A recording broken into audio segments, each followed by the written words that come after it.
Well, it's a little bit bigger box than what I was anticipating, but this is the doorstop that I ordered, or what I call a doorstop. So let's open it up and you'll get to see what it is and why I call it a doorstop. Next, on the Cloverdale Transit Authority.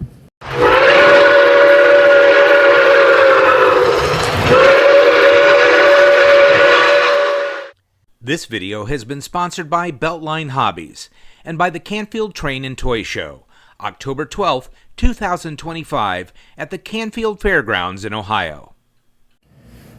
All right, as I said, it's a much bigger box than what I anticipated. So let's dig in, which means that they did a really good job of packing. And this was an eBay purchase.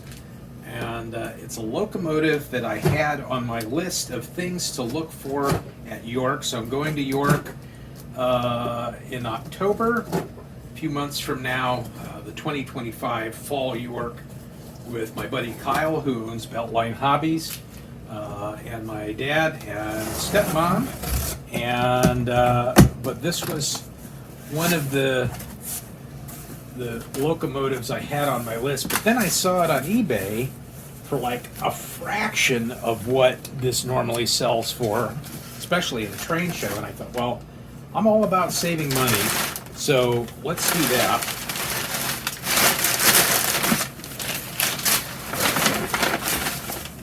And boy, they did pack it really well. Bonus Amazon packaging in here. Make sure there's nothing fun in there. No bonus gifts. All right. Just a lot of wrapped up paper.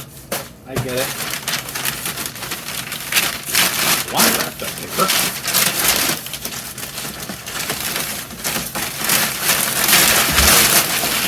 Okay. Oh, here we go. Awesome. All right. And it's in the box. Oh, there we go. All right, let me make sure this is on camera. Yes, it is. It's kind of on camera. It's a little low here. So it is the Penn Central GG1. And this came out from Lionel, I think in 1976, which was just about the time that Penn Central was going out of business, but I love the GG1, and this is kind of an ugly version of the GG1, but I just thought it was so interesting. And look here, this is great. You get to see it's got two motors. That's awesome. The pantographs, and instead of a beautiful GG1 paint scheme like Penn Central, it's just black with the white logo. But this is used, but the box is all in there, and it's in really nice shape. Hopefully it's going to run. But I call it the doorstop because this black, solid black paint, it really looks like a doorstop. It's kind of an ugly locomotive, but I like it as part of the history of the Pennsylvania Railroad and history of the GG1. So let's get it out of the box, and we'll take a look. All right, this is awesome. I love the packaging from Lionel at this time too. Just some of the different products that they had at that time. Some of the products they still have. All right, let's get this thing out of here. I'll tell you, this is all the original packaging, which is really nice. Even has the paperwork in here. Look at this. Here's the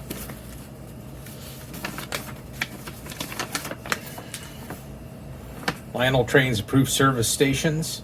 So it must have been, this must have been out in 78, because this says the 78, unless they just printed that. But I looked this locomotive up. It said it came out in 76. So, and then here's the marketing research form, so to speak. So all the original paperwork,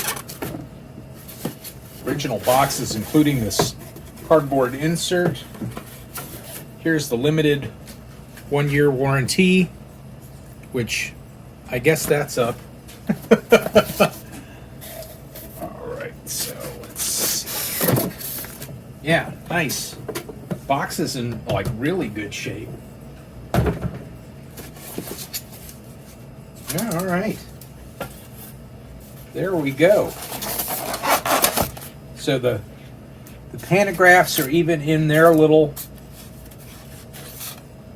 spots. They've got all of the little insulators on them. That's awesome. Here's the other pantograph.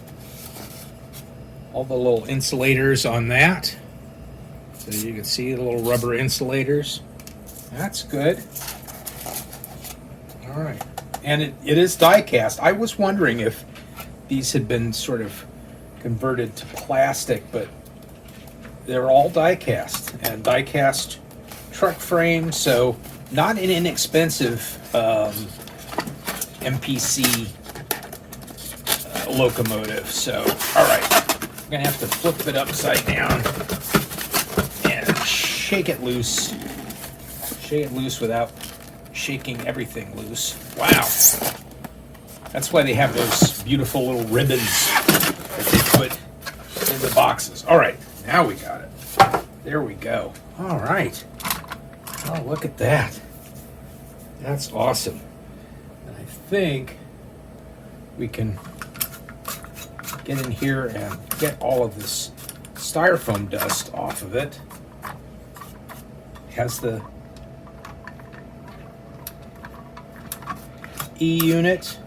Hopefully all of this works. I mean, I was told that it runs, but I mean, the body's in beautiful condition. That's why I can't believe the price that I got this, because I've seen other ones that are scratched up for much more than what. Wow. The styrofoam is really connected to this. Trucks snap shut.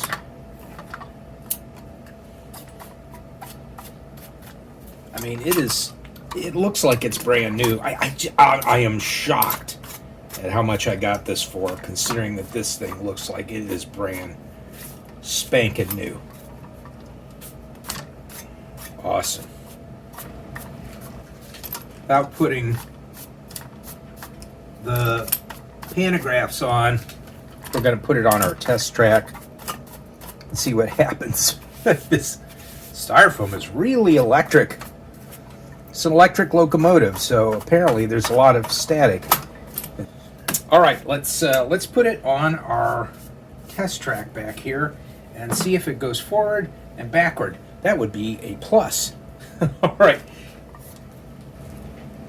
All right, I think it needs, not surprising, I don't think the motors are dirty at all, because I don't think this thing has been run really more than a few times. But E-unit engages, the lights work, and it wants to move, but I think it just, like a lot of these things, just needs to be lubricated. I think once it's lubricated, it's going to be just fine. But yeah, all the lights light up, so that's awesome. All right, so let's take a look at the bottom of this thing.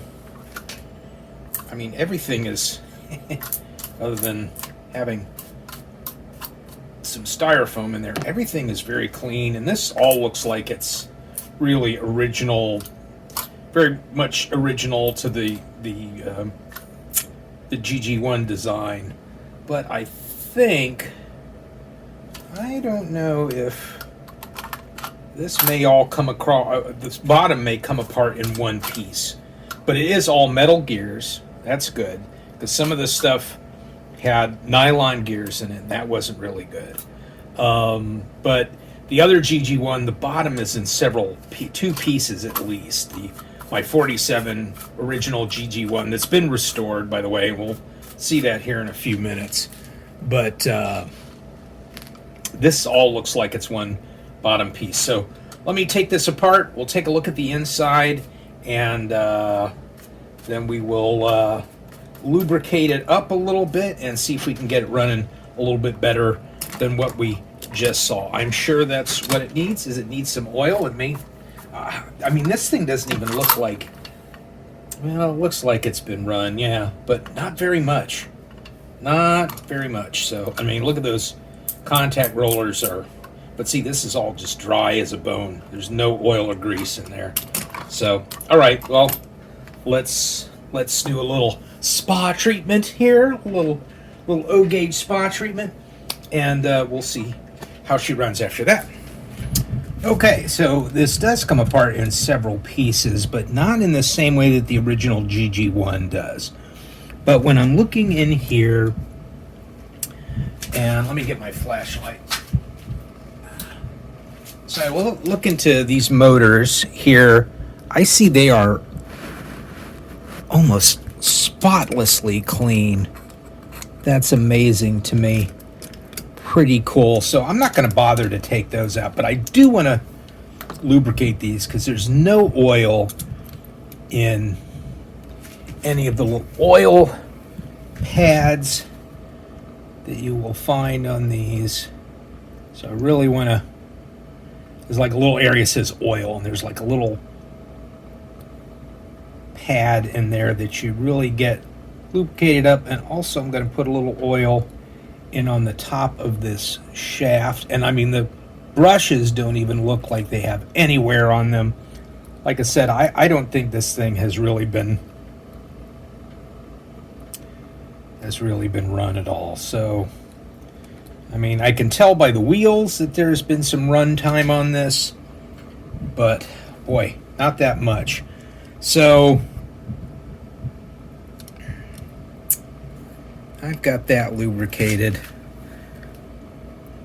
I'm gonna get in underneath. I'm gonna put the body back on it so I can flip it over again and get underneath. But right now, I'm just trying to oil up these little pads, let them really soak in, and the top part of the drive shaft, which is right in here, and actually this does lubricate those little pads, but I'm helping it along by getting some lubrication in there. So all right, let me get the and boy, it's just clean as a whistle in here. Let me get the body back on, and then we'll flip it over and start working on oiling and greasing the trucks and anything else in the undercarriage that needs to be oiled and greased. All right, we are lubricated up, and it's working good, and it's moving a little bit.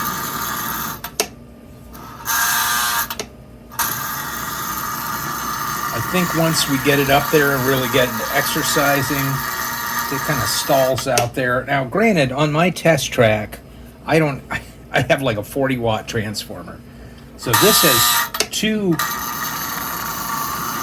motors in it, and it eats up a lot of power, but I bet you it'll be a really nice puller too. So I can already tell it's starting to move better than it was before.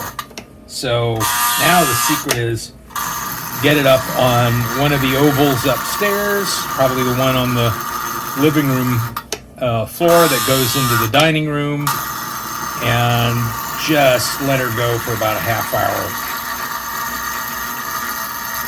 You can't even get a whistle or a bell out of it. It may not have that at all, but it is moving at least, so that's cool. We're going to put the pantographs on, and we're going to take it upstairs and let it go. And then once we get that exercise, then we'll compare the GG1, this doorstop GG1 Penn Central, with the old Pennsylvania Railroad original GG1 that Lionel put out in 1947 in Brunswick green, and we'll see how much this thing can pull.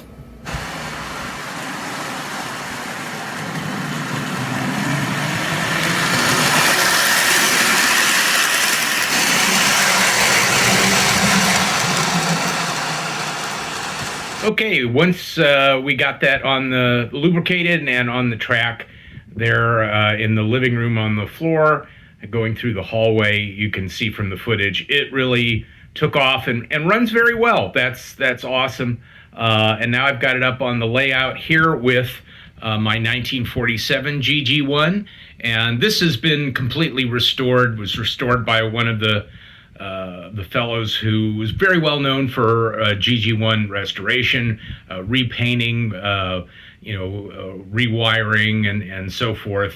And I didn't know that until, and I'll put a link to the video. But as I was taking this apart, I saw his signature on the inside, and of course I had read about this gentleman, and I thought, wow, that's really great that that we have one of his pieces in the collection.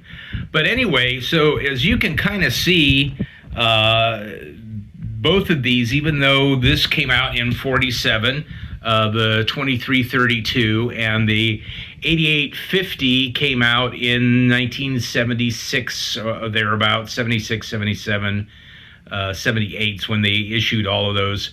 It is pretty much the same locomotive. The running frame is the same. The casting of the die-cast body is the same. The pantographs are pretty much the same, although the original GG1 had white insulators on the pantographs, and later models had the black insulators. But yeah, so the truck system down here are all metal, as well as on the 47, the exact same casting, same metal ladders as on the 8850. And so pretty much exterior-wise, it's the same. Headlamps are the same. Marker lights are the same. And so the only thing that's really different is the inside. The base of the running frame is made of some different material. It's still metal, but also it is the motors are different. They're more modern motors, obviously, than in the 47. But there's still two motors, so very powerful locomotive. And I think it looks really cool sitting side by side. I like that.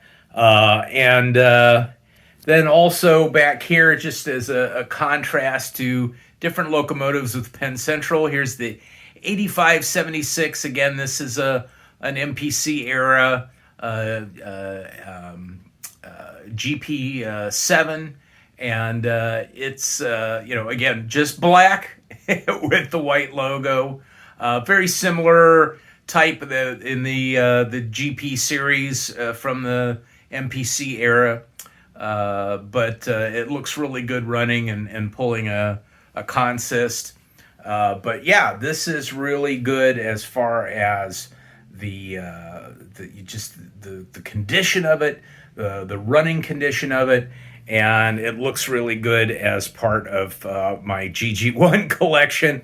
And again, such a pretty Brunswick green model, and then you've got the black doorstop. So anyway, let's get it hooked up with some freight and run it around the layout.